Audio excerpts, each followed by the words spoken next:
নমস্কার, news studio চ্যানেলের প্রশ্নবান অনুষ্ঠানে আপনাদের সকলকে স্বাগত। ইতিমধ্যে ইলেকশন কমিশন নির্বাচন ঘোষণা করে দিয়েছে। এরপর নিয়ম মেনে বিভিন্ন রাজনৈতিক দল তাদের প্রার্থী ঘোষণা করে দিয়েছে। ইতিমধ্যে বিভিন্ন এলাকায় বিভিন্ন রাজনৈতিক দলের প্রার্থীরা জোর কদমে প্রচার চালাচ্ছেন। এই ব্যস্ততার মাঝে আমাদেরকে সময় দিয়েছেন দক্ষিণ দিনাজপুর জেলা বিজেপি সভাপতি স্বরূপ চৌধুরী। তাকে নিউজ স্টুডিওতে স্বাগত। নমস্কার। স্বরূপদা, নির্বাচনী আবহ বাইরে বেশ উত্তাপ এখনই ছড়াতে শুরু করেছে নির্বাচনে। তো প্রথম প্রশ্নটা আপনাকে দিয়ে শুরু করি যে আহ, আপনাকে দল প্রার্থী করেনি, জেলা সভাপতির পদ ছেড়ে দিয়েছেন। পরবর্তীতে বিজেপির এক শীর্ষস্তরের নেতৃত্বের মধ্যস্থতায় আপনি আবার জেলা সভাপতির পদ নিয়েছেন। এই বিষয়টা কি যেটা শোনা যাচ্ছে সত্যি? আপনার কি ব্যাখ্যা এই নিয়ে? দেখুন, প্রথমত প্রশ্নটা যেটা আপনি করলেন এটা সমস্তটা সঠিক নয়। কেন প্রার্থী বিষয়টা নয়, এখানে আরো কিছু আমাদের ইন্টারনাল ব্যাপার ছিল। সেটা যে জায়গায় জানানো হয়েছিল সেই জায়গায় একটু রেসপন্স আসতে একটু দেরি হয়েছিল। তো সেটা তড়িঘড়ি একটা আমার মনে হয়েছিল এরকম করার, কিন্তু পরক্ষণে দলের সঙ্গে কথা হয়েছে, সেটা মিটে গেছে। ওইটা খুব বেশি দূর গড়ায়নি। তো এটা বিভিন্ন জন বিভিন্ন ব্যাখ্যা করছে, কিন্তু এরকম কিছু বিষয় নয়। আমি পার্টির দায়িত্ব ছিলাম, আছি এবং থাকবো। যদি আপনাকে টিকিট দিত, কোথা থেকে লড়ার চিন্তা ভাবনা ছিল? কিন্তু আমি জেলা সভাপতি টিকিটে লড়লে ভোটটা কে দেখবে, সেই জন্য টিকিট দিবে না সেটা আমরা জানতাম। তো সেটা নিয়ে একটা বিভ্রান্তিকর প্রচার হচ্ছে, কিন্তু আসল ঘটনাটা এটা ছিল না। তো সেটা তো যারা যেমনভাবে প্রচার করবে করবে, কিন্তু আমাদের স্ট্যান্ড পার্টিকে নির্বাচনে জিতানো, এরকম জিতাতে হবে, এটাই আমাদের মূল লক্ষ্য। আচ্ছা, আপনি তো 2-3 দিন বোধহয় জেলা সভাপতির পদ থেকে সরে এসেছিলেন। এই টাইমের মধ্যে পশ্চিমবঙ্গের বঙ্গ রাজনীতির যেটা একটা ট্র্যাডিশন থাকে, কেউ পদত্যাগ করলেই সঙ্গে সঙ্গে অপোজিশন দল থেকে যোগাযোগ করে যে আমার দলে আসুন, প্রার্থী হন বা যোগদান করুন। এরকম 2-3 দিনে কেউ অফার দেন? দেখুন, সকলেই জানে যে আমরা কট্টর বিজেপি, এবং বিজেপি আমাদের শরীরের প্রত্যেকটা অঙ্গে বিজেপি প্রতিধ্বনিত হয়। সেই জন্য কেউ ওই দুঃসাহস দেখায়নি আমাদের সঙ্গে যোগাযোগ করার। আমি কখনোই বলিনি পার্টি ছেড়ে দিয়েছি, এটা ভুল ব্যাখ্যা হয়েছে। একটা সামান্য একটা মনোমালিন্য ছিল, সেটা মিটে গেছে। সেজন্য কেউ প্রচার হচ্ছিল বাইরে, কিন্তু এটা কখনোই অন্য কেউ আমার সঙ্গে যোগাযোগ করার চেষ্টাও করেনি। ফোন কেউ করতে পারলেও আমরা ফোন সেই জায়গাতেও রিসিভ আমার সঙ্গে কারো কথা হয়নি। তো আমি বলতে পারবো না সেই বিষয়ে। সাধারণত দেখা যায় যে শাসক দল তৃণমূল বলে যে তারা তাদের মস্তিষ্ক প্রসূত বিভিন্ন প্রজেক্ট, পরিকল্পনা তারা তৈরি করে, যেটা গোটা বিশ্বে সমাদৃত হয়, পরে সেটা অন্যান্য রাজনৈতিক দল কপি করে।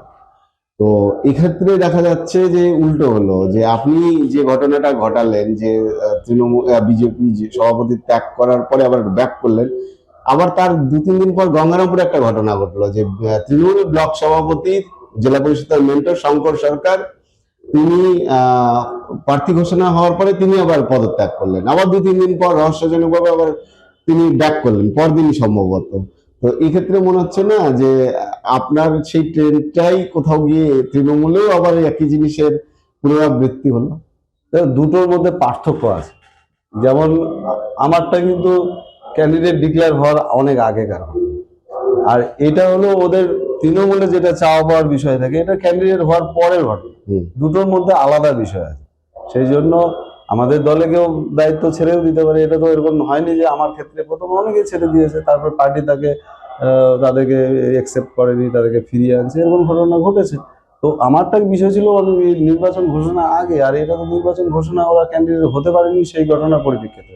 দুটো বিষয় সম্পূর্ণ আলাদা, এর সঙ্গে একটার সঙ্গে আরেকটা মিল নেই। তো পরিবার বড় হলে তো একটু অশান্তি হয়, দ্বন্দ্ব থাকে। বিজেপিতে গোষ্ঠীদ্বন্দ্ব আছে? দেখুন, বিজেপি এমন একটা দল, যে বিজেপির দলটাই অ্যাকচুয়ালি দেশকে সুরক্ষা দেওয়ার জন্য, দেশের ভালো মন্দের জন্য এই দলটা তৈরি হয়েছে। এখানে কে কি দায়িত্ব পেলো, কে কি পদ পেলো, কে এমএলএ হলো, এমপি হলো, এটা বড় ফ্যাক্টর নয়। যেভাবে পশ্চিমবঙ্গে যেভাবে সন্ত্রাসী কার্যকলাপ চলছে, যেভাবে গণতন্ত্র হত্যা হচ্ছে, তো সেই জন্য পশ্চিমবঙ্গকে আমাদের বাঁচানোর লড়াই। এখানে দল বড় হওয়া ছোট হওয়ার মধ্যে কোনো বিষয় নেই। পশ্চিমবঙ্গকে বাঁচাতে হবে, দেশকে সুরক্ষিত রাখতে হবে। যেভাবে নরেন্দ্র মোদীজি পুরো দেশকে সুরক্ষা দেওয়ার চেষ্টা করছে এবং বিশ্বের কাছে ভারতবর্ষকে তুলে ধরেছে সম্পূর্ণরূপে, এটা অস্বীকার করার মতন কোনো রাজনৈতিক দলের ক্ষমতা নেই। এটা নরেন্দ্র মোদীজি করে দেখিয়েছে। আমরা ওনার অনুগত এবং আমরা চাই দেশ সুরক্ষিত থাক। দায়িত্ব, পদ এগুলো আজ আছে কাল থাকবে না, কিন্তু দেশকে সুরক্ষা দেওয়ার জন্য এই রাজনৈতিক দলের সৃষ্টি। তৃণমূলে যেমন শোনা যায় এই লবি ওই লবি, বিজেপিতে একটা শোনা যায়, আমরা কানাঘুষে শুনি যে সুকান্ত মজুমদার লবি, তারপরে হলো দিলীপ ঘোষ লবি, শুভেন্দু লবি, শ্রমিক লবি, শ্রমিক বাবুর লবি। তো এরকম কি সত্যি এরকম কোনো লবি আছে? দেখুন, আপনারা তো, আমি অত উপরকার কথা বলবো না, জেলাতে কোনোদিন দেখেছেন আমাদের লবি বা কোনো রকম? কোথাও আপনারা দেখেননি, প্রমাণ করতে পারবেন না। এটা শোনা কথা হতে পারে, বলা কথা হতে পারে, কিন্তু আমার মনে হয় না এখানে কোনো লবিইজম আছে। কেন, সবারই একই লক্ষ্য যে এখানে এই রাজ্যকে বাঁচাতে হবে, দুর্নীতিগ্রস্ত সরকারের হাত থেকে এই মানুষকে বাঁচাতে হবে, রাজ্যকে বাঁচাতে হবে। আমাদের মধ্যে কোনো লবিইজম, কোনো ফ্যাক্টর খুব বেশি গুরুত্বপূর্ণ নয় এবং এটা নেই বললেই চলে। যদি সাংগঠনিক দক্ষতা বা সফলতার নিরিখে 1, 2, 3 করে সাজাতে বলি, সুকান্ত মজুমদার, শুভেন্দু অধিকারী, শ্রমিক লাহিড়ী এবং শ্রমিক বাবু এবং দিলীপ ঘোষ, চারজনকে কিভাবে সাজাবেন? দেখুন, এক একজন এক এক দিক থেকে পারদর্শী, এক একজনের এক এক রকম গুণ আছে এবং পার্টিতে সেই ক্ষেত্রে এক একজন এক এক জায়গায় বেস্ট, সেটা আমার মনে হয়। এখানে কোনো সাজানোর একে এক দুই করে সাজানো মুশকিল। এক একজন এক এক ধরনের টাইপের। এবারে নির্বাচন তো চলছে, মূলত কোন দিকগুলোকে ফোকাস করছেন জেলাতে? দেখুন, নির্বাচনে তো ফোকাসের জায়গা প্রচুর আছে, তার মধ্যে সবচেয়ে বড় যেটা এই জেলার সমস্যা, এখানে কর্মসংস্থানে প্রচণ্ড অভাব। প্রতিটা গ্রাম থেকে শিক্ষিত বেকার ছেলেমেয়েরা কাজের সন্ধানে বাইরে যাচ্ছে, তাদের পরিবার পড়ে থাকতেছে, মানে সেই পরিবারে বয়স্ক বাবা মারা থাকছে, তাদেরকে ছেড়ে দিয়ে তাদেরকে বাইরের রাজ্যে কাজ করতে যেতে হচ্ছে। এখানে কোনো কর্মসংস্থান সৃষ্টি হয়নি, বামফ্রন্টের সময় হয়নি, মানুষ আশায় বুক বেঁধেছিল যে তৃণমূলের সময় হবে, সেই সময়ও এরা সম্পূর্ণরূপে কর্মসংস্থানকে ধ্বংস করেছে। এখানে শিক্ষিত বেকাররা কেউ টোটো চালাচ্ছে, কেউ বাইরে যাচ্ছে এবং প্রতিটা ক্ষেত্রে দুর্নীতি, পঞ্চায়েত থেকে শুরু করে জেলা পরিষদ আপাদমস্তক দুর্নীতি। কোনো কাজ পয়সার বিনিময় ছাড়া হয় না, এটা সবাই, ওরাও স্বীকার করে যে তৃণমূলে এটা ব্যাপকভাবে আছে। তো তৃণমূলের কাছেই সমস্যা। ওরাই মানে দলটা অ্যাকচুয়ালি মানুষের একটা দল হতে পারলো না, ওরা অ্যাকচুয়ালি এই একটা মানে অসামাজিক কিছু মানুষের একটা প্রতিষ্ঠান হয়ে দাঁড়ালো। যে বিষয়টা এবার একটু দক্ষিণ দিনাজপুরে স্পেসিফিক ভাবে জিজ্ঞেস করি, যে 6টা বিধানসভা কেন্দ্র আছে, হরিরামপুরে কেমন ফলাফল হবে বলে মনে করছেন? হরিরামপুরে সবচেয়ে ভালো ফলাফল হবে, কেননা হরিরামপুরে যিনি দাঁড়িয়েছেন তার বিরুদ্ধেই মানুষের সবচেয়ে বেশি রাগ। কেন, হরিরামপুরে উন্নয়ন তো দূরের কথা, শুধু উন্নয়নটা তার নিজের পরিবারে হয়েছে, সেটা আমার কথা নয়, তৃণমূলরাও বলে। ওদের মধ্যে মারাত্মক গোষ্ঠীদ্বন্দ্ব, শুধুমাত্র। মানে আপনি কি বিপ্লব মিত্রের কথা বলছেন? অবশ্যই, সেই জন্য উনি হারবেন, এটা 100% শিওর। এবং আমাদের যিনি ভারতীয় জনতা পার্টি প্রার্থী হয়েছে, তিনি ওই এলাকার মুখ এবং প্রচুরভাবে মানুষ তাকে সমর্থন করছে বলে আমার মনে হচ্ছে, সেজন্য ওই সিটটা অবশ্যই বিপ্লব মিত্র হারবে। তপনে? তপন আমাদের যদি সব ঠিকঠাক থেকে যায়, আমাদের ধারণা 6টা সিটই আমরা পাচ্ছি এবার। 6টায়? একদম 6টা পাচ্ছি, মিলিয়ে নেবেন নির্বাচনের রেজাল্টের পর, 6টা সিটই আমরা পাচ্ছি। বিভিন্ন সমীক্ষায়ও আসছে এবং মানুষ বলছে যে এবার যা করবে ভিতরে। এসআইআর নিয়ে আপনার কি চিন্তা ভাবনা? যে এসআইআর এ আপনারা বললেন যে ভোটার লিস্টের শুদ্ধিকরণ প্রয়োজন এবং সেটা হচ্ছে, এবং সেখানে তো প্রচুর লোককে লাইনেও দাঁড়াতে হয়েছে, কষ্টও পেতে হয়েছে, অনেকের বিচারাধীন আছে, অনেকের ডিলিট হয়ে গেছে।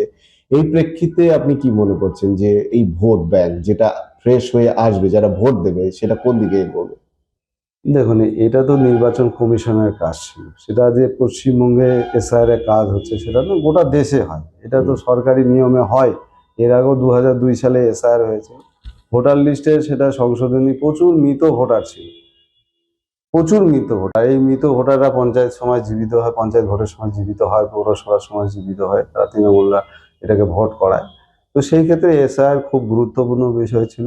এতে ভোটার লিস্টের অবশ্যই শুদ্ধিকরণ হবে, যদি কারো টুকিটাকি ভুল থেকে থাকে সেটাও ধীরে ধীরে সংশোধন হবে। এটা প্রয়োজন ছিল, সেটা হয়ে গেছে অনেকটা, আর একটু কিছুটা বাকি আছে। আশা করি পরবর্তী প্রজন্মের ক্ষেত্রে এটা খুব ভালো একটা দিক হলো এসআইআর হওয়া। আহ, সাধারণত দেখা যায় যে আদিবাসী ভোটার, রাজবংশী ভোটার, আমরা আপাতত যা দেখেছি বেশিরভাগ ক্ষেত্রেই বিজেপির দিকে ঝুঁকে থাকে এবং তাদেরকে ভোটটা দেয়। এবারও কি সেটার পুনরাবৃত্তি হবে বিধানসভা দেখুন, নির্বাচনে? এবার তো নতুন করে নয়, আদিবাসী সমাজ এবং এসসি এসসি সমাজ এরা বিভিন্নভাবে বঞ্চিত হয়েছে তৃণমূলের সময়। একটা সরকার 15 বছর ধরে আছে, তারা কোনো এই সম্প্রদায়ের মধ্যে কোনো রকম উন্নয়ন তারা পৌঁছে দিতে পারে, শুধু খেলা মেলা করেই সব শেষ। সেই ক্ষেত্রে আহ, এবার আরো বেশি তারা সংগঠিত হচ্ছে। তা আপনারা দেখছেন দিকে দিকে যেভাবে ভেঙে আসছে, তারা যোগদান করছে, তৃণমূলের বিভিন্ন দায়িত্ব পদ ছেড়ে চলে আসে। তাতে এবার ওরা রেহাই দিবে না, এবার সম্পূর্ণ ভোটটা আমাদের দিকে আছে। 2021 সালে বিধানসভা নির্বাচনে দক্ষিণ দিনাজপুরে 3টা বিজেপি বিধায়ক ছিল। এই 3টা, যেমন বালুরঘাট, গঙ্গারামপুর এবং হলো তপন, এই 3টা ক্ষেত্রে কতটা উন্নয়ন হয়েছে বলে আপনার মনে হয়? দেখুন, তিনটাতে যারা বিধায়ক ছিল, এখনো সাধারণ মানুষ সেইভাবে অভিযোগ করতে পারে না যে তাদের যতটা সামর্থ্য, সেই সামর্থ্য অনুযায়ী তারা যথেষ্ট ভালো পরিষেবা দিয়েছে বলে আমাদের কাছে রিপোর্ট কার্ড আছে। অন্য 3টা যে বিধানসভা যেখানে রানিং দলের এমএলএ ছিল, সেখানকার দেখুন, সেখানে মানুষ কোনো রকম পরিষেবা পায় না। কিন্তু আমাদের এমপি, আমাদের বিধায়করা যেভাবে সর্বক্ষেত্রে মানুষের বাড়িতে একটা সমস্যা হলেও তারা আমাদের কাছে এসছে, বিধায়কদের কাছে এসছে, সেটা সমাধান করেছে। সব ছোটোখাটো সমস্ত বিষয়ে আমাদের বিধায়করা শুধু পার্টি অফিসে বসে থাকে না, আমাদের বিধায়করা বাড়ি বাড়ি ঘুরছে। আপনার তৃণমূলের বিধায়কদের দেখেন, তাদেরকে কোথাও ফিরলে দেখতে পারেন। আমি তো কুমারগঞ্জের বিধায়কের কথা বলছি, তৃণমূলের নেতাদের কাছে শুনুন, ওরা 5 বছরে কোন কোন জায়গাতে তারা গিয়েছে, কি কি বিষয়ে সেই জায়গায় করেছে। সবচেয়ে পিছিয়ে আছে কুমারগঞ্জ বিধানসভার, কোনো কাজ সেখানে হয়। কুসুমুন্ডির কথা বলি, একটা রাস্তাও ভালো পাবেন। তাহলে সেখানে বিধায়ক থাকার পরও কোনো রকম কাজ করে, নিজের ফান্ড তো দূরের কথা, তারা যে সরকারে আছে অন্য ফান্ড নিয়ে এসে সেই জায়গায় যাতে মেকআপ করা যায় সেই প্রচেষ্টা করেন। কিন্তু আমাদের সত্যেনদা বলেন, অশোক লাহিড়ী বলেন, বুধরাইদা বলেন, নিজেদের ফান্ডেও কাজ করেছে, তেমনি কেন্দ্রেও বিভিন্ন ফান্ড নিয়ে আসছে। এবং আমরা যারা দিব্যাঙ্গ বলি, হ্যান্ডিক্যাপ বলি, তাদের জন্য একাধিক যোজনা করেছে, তাদের সুবিধার্থে বিভিন্ন যন্ত্রাংশ বিতরণ করেছে। এরকমভাবে তারা চেষ্টা করেছে, কিন্তু পরোক্ষভাবে এদেরকে দেখেন, এরা কোনোভাবে শুধু দলবাজি পার্টিবাজি করেছে। এইভাবে করে তারা 5 বছর আছে। কিন্তু দেখা গেল বালুরঘাটে আপনারা অশোক লাহিড়ীকে বদলে দিলেন, এমন একজনকে প্রার্থী করলেন। বিরোধীরা অভিযোগ করছেন যে তিনি আগের দিন পর্যন্ত আরএসপি ছিলেন, হুট করে বিজেপিতে এইরকম ভাবে টিকিট পাওয়ার দৃষ্টান্ত নাকি নেই। কুশমন্ডিতে অল্প বিস্তর একটু বিক্ষোভ হয়েছিল বিজেপি প্রার্থীর বিরুদ্ধে, আমাদের কাছে এসেছিল। এবং গঙ্গারামপুরে যেটা শোনা যাচ্ছে যে একটা অংশ নাকি নিষ্ক্রিয় হয়ে আছে। এই 3টা বিষয়ে আপনি কি বলবেন? দেখুন, আমাদের কোনো অংশ নিষ্ক্রিয় নেই। আমাদের এক একজনকে এক একভাবে কাজে দেওয়া আছে। কেউ সরাসরি করে, কেউ সামাজিক বিভিন্ন মাধ্যম দিয়ে বিভিন্ন লোকের কাছে পৌঁছায়। এমন একটা সিঙ্গেল পার্সেন্ট লোককে আপনারা খুঁজে বের করতে পারবেন না, সে বলবে যে আমার কোনো দায়িত্ব নেই, এরকম বলতে পারবেন। দায়িত্ব আছে। কোনো দায়িত্ব ফোকাসে থাকে, সামনে থাকে, কোনো দায়িত্ব ইন্টারনাল ভাবে থাকে। সেটা তৃণমূল, ওরা বুঝতে পারবে না বিষয়টা, কিন্তু ভারতীয় জনতা পার্টির বিভিন্ন কর্মীদের বিভিন্ন স্তরে লাগানো আছে, সেটা ওরা করে যাচ্ছে। এটা একটা মানুষের তৈরি করা বা কিছু লোকের তৈরি করার একটা প্রোপাগান্ডা, কিন্তু কাজে সবাই আছে। আরেকটা বিষয় যেটা জানবো যে আহ, উত্তরবঙ্গ থেকে যে কজন নেতৃত্ব সর্বভারতীয় স্তরে পরিচিতি লাভ করেছেন, গনি খান চৌধুরী, প্রিয়রঞ্জন দাসমুন্সী, এবং তারপরেও যদি কারো নাম আসে খুব মানে পরবর্তীতে আরো কয়েকটা নাম আছে, কিন্তু রাজনৈতিকভাবে বেশ সফল হিসেবেই এখন অব্দি অল্প সময়ের মধ্যে বলা যায় সুকান্ত মজুমদার। তিনি 5 বছর এমপি ছিলেন এবং 2 বছরের বেশি মন্ত্রী রয়েছেন, প্রতিমন্ত্রী রয়েছেন। তার উন্নয়নটা কতদূর কি মনে হয় যে দক্ষিণ দিনাজপুরকে কেন্দ্র করে? দেখুন, একজন সাংসদের যেটা উন্নয়নের করার বিষয় থাকে, তার বলার আগে আমি বলবো বিগত সব এমপিরা হুম, তাদের কাজের যদি আহ, উম, পরীক্ষা নেওয়া হয়, হুম, সব এমপিদের কাজ এক জায়গায় করার পরও সুকান্ত মজুমদারের কাজ অনেক বেশি, কারণ তিনি সর্বক্ষেত্রে উন্নয়নটা করেছেন। শুধু এমন একটা ক্ষেত্র নাই যে যে জায়গাতে তার অবদান নেই। চিকিৎসা ক্ষেত্র বলেন, তারপরে মানুষকে পরিষেবা দেওয়ার ক্ষেত্র বলেন, এবং বিভিন্ন রেলওয়ে থেকে শুরু করে বিভিন্ন রাস্তাঘাট উন্নয়ন থেকে শুরু করে সর্বক্ষেত্রে, এবং বুথে বুথে পানীয় জল থেকে শুরু করে সোলার লাইট থেকে একাধিক ভাবে উনি কাজ করে গেছেন, নিজের ফান্ডে করেছেন, বারবার করে আবেদন করেছেন সেন্ট্রালি কোনো ইয়েতে, সেই জায়গা থেকেও কিছু হয়েছে। কিছু জায়গায় সেখানে কাজ আমাদেরকে করতে দেয়নি, সুকান্তদাকে করতে দেয়নি, সেটা আপনারাও অনেকেই জানেন। তো তারপরেও তিনি চেষ্টা করে যাচ্ছেন।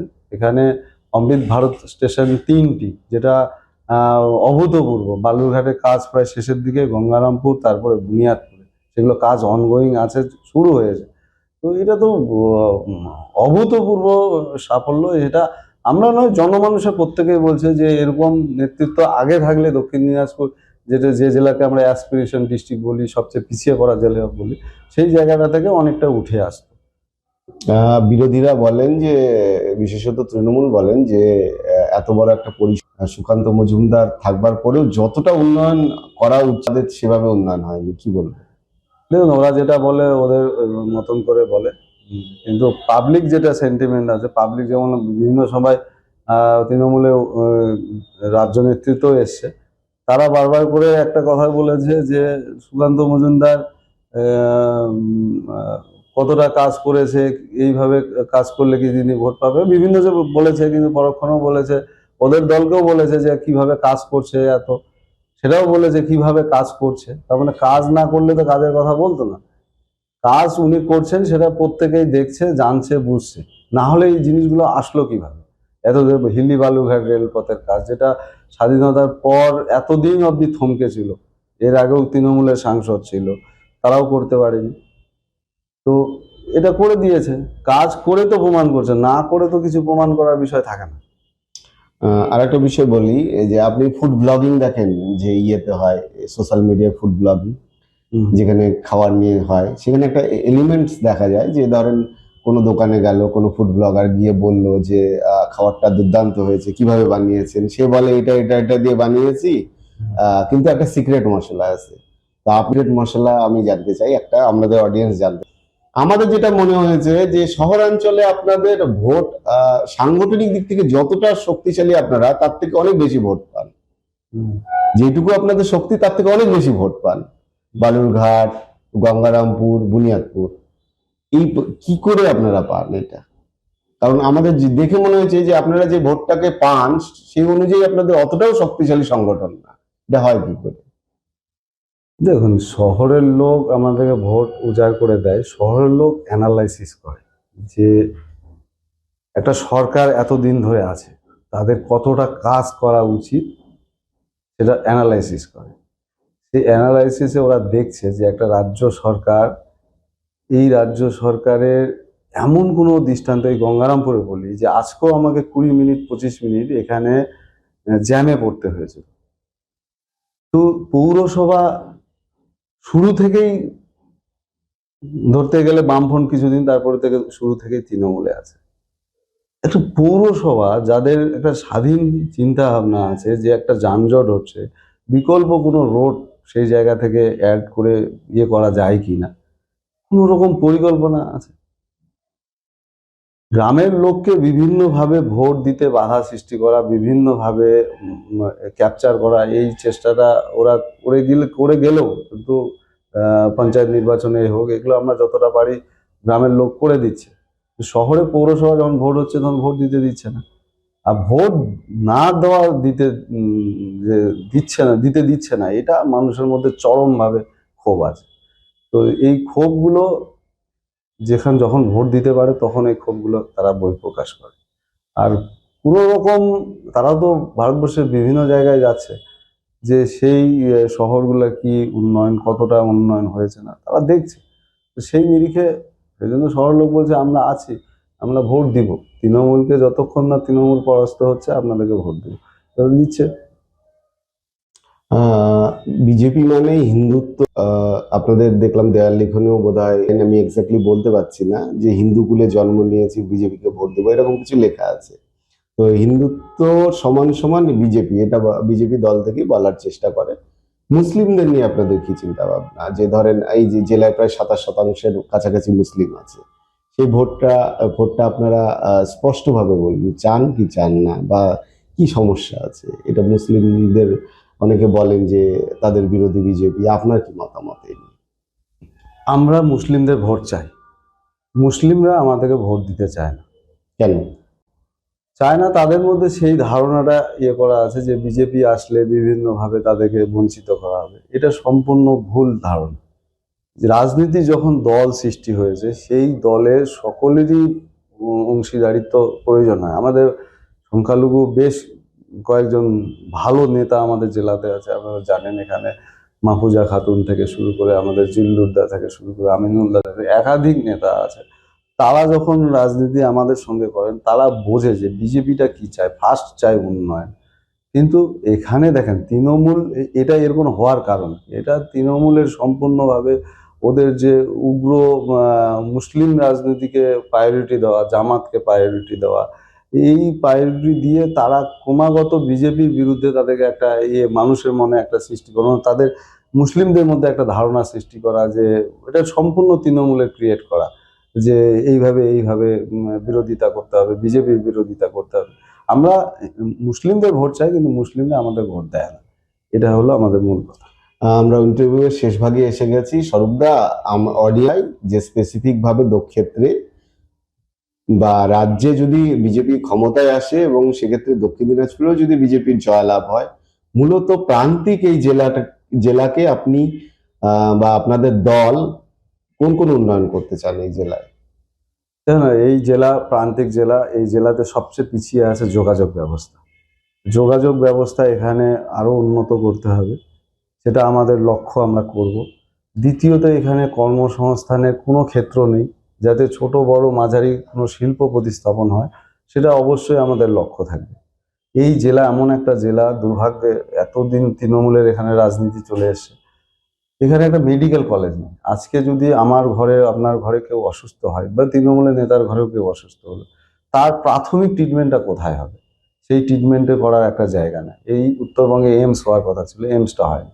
তো আমরা চাইবো এই রাজ্যে, এই উত্তরবঙ্গে এইমস হোক, এখানে চিকিৎসা ব্যবস্থা উন্নত হোক, শিক্ষা ব্যবস্থার ক্ষেত্রে বলছি। আর এখানে একটা বিশ্ববিদ্যালয়ের ক্যাম্পাস নেই, যে বালুরঘাট একটা শিক্ষিত, ওই দক্ষিণ দিনাজপুর একটা শিক্ষিত জেলা, গঙ্গারামপুর, বুনিয়াদপুর, সেখানে একটা বিশ্ববিদ্যালয়ের ক্যাম্পাস নেই। তো আমরা ক্ষমতায় এলে এই অবশ্যই এই জায়গাগুলো আমরা করব। আমরা শিক্ষা, শিল্প যেমন কথা বললাম, তেমনি প্রতিটা মানুষের হাতে যাতে কিছু রোজগারের বিষয় থাকে, সেই জায়গাগুলো আমরা করব। তাছাড়া রাস্তাঘাট থেকে শুরু ভাতা করে, দেবেন না? হ্যাঁ, ভাতা, দেখুন, ভাতা পলিটিক্স ওটা আলাদা বিষয়। যে ভাতা বলতে এখন লক্ষ্মী ভান্ডার বলছে, যে লক্ষ্মী ভান্ডার এটা কেন বন্ধ করা তো বিষয় নেই। যদি গ্রামীণ মহিলারা যারা খুব অসহায় অবস্থায় থাকে, নিশ্চিতভাবে সে হয়তো এই নাম অন্য নামও হতে পারে, অন্নপূর্ণা ভান্ডার হতে পারে, অন্নপূর্ণা, আমাদের আরো অন্যান্য রাজ্যে যে নামে আছে সেই জায়গাগুলোতে যেমন আছে সেরকম নাম একে থাকবে। কারণ আমরা কোনো জিনিস বন্ধ করিনি। আমরা কিষাণ সম্মান নিধি, কৃষকদের তো আমরা ভাতা দিচ্ছি। আমরা রেশনিং ব্যবস্থা চালু করে রেখেছি, যে করোনার পর 4-5 বছর হয়ে গেল, এখনো পর্যন্ত তো প্রত্যেকটা পরিবারের জন্য যে রেশনিং ব্যবস্থাটা আছে, এখন যথেষ্ট পরিমাণে যারা সাধারণ মানুষ তারা এই পরিষেবাটা পাচ্ছে। আর সবচেয়ে আরেকটা যেটা বিষয় না, আয়ুষ্মান যোজনা, যেটা বলা ছিল যে প্রত্যেকটা পরিবার 5 লক্ষ টাকা বিমা পাবে, অর্থাৎ চিকিৎসা ক্ষেত্রে ফেসিলিটি পাবে, সেগুলো অবশ্যই অ্যাড করা হবে। মানুষের জন্য বিজেপির জন্য মানুষ না, মানুষের জন্য বিজেপি। যেভাবে মানুষের উন্নয়ন করা সম্ভব, উন্নয়নটা আমাদের প্রাথমিক লক্ষ্য। আমরা প্রথমে বলি সবার আগে দেশ, তারপর দেশের জনগণ, তারপরে রাজনীতিটা পরে হবে। আমরা রাজনীতিতে ক্ষমতায় আসা মানে সব লুটে পুটে খেলাম, এটা রাজনীতি বলে না, যেটা তৃণমূল করতে চাইছে। তো তৃণমূলই শেষ করবে, এবং দৃষ্টান্ত হবে, তৃণমূল যেদিন শেষ হবে সেদিন দৃষ্টান্ত হবে যে এত বড় একটা করাপ্টেড রাজনীতির দল কিভাবে এতদিন ক্ষমতায় থাকে। অনেক অনেক ধন্যবাদ স্বরূপদা, নমস্কার। এতক্ষণ আমাদের সময় দেওয়ার জন্য। একটা সুন্দর আমরা সময় কাটালাম। মানুষের রায় কোন দিকে যায় তার জন্য আমাদের নির্দিষ্ট সময়ের দিকে অপেক্ষা করতে হবে এবং নির্বাচনী ফলাফলের দিকে আমাদের নজর রাখতে হবে। আপনাদের নজর থাকুক নিউজ টুডেতে। নমস্কার।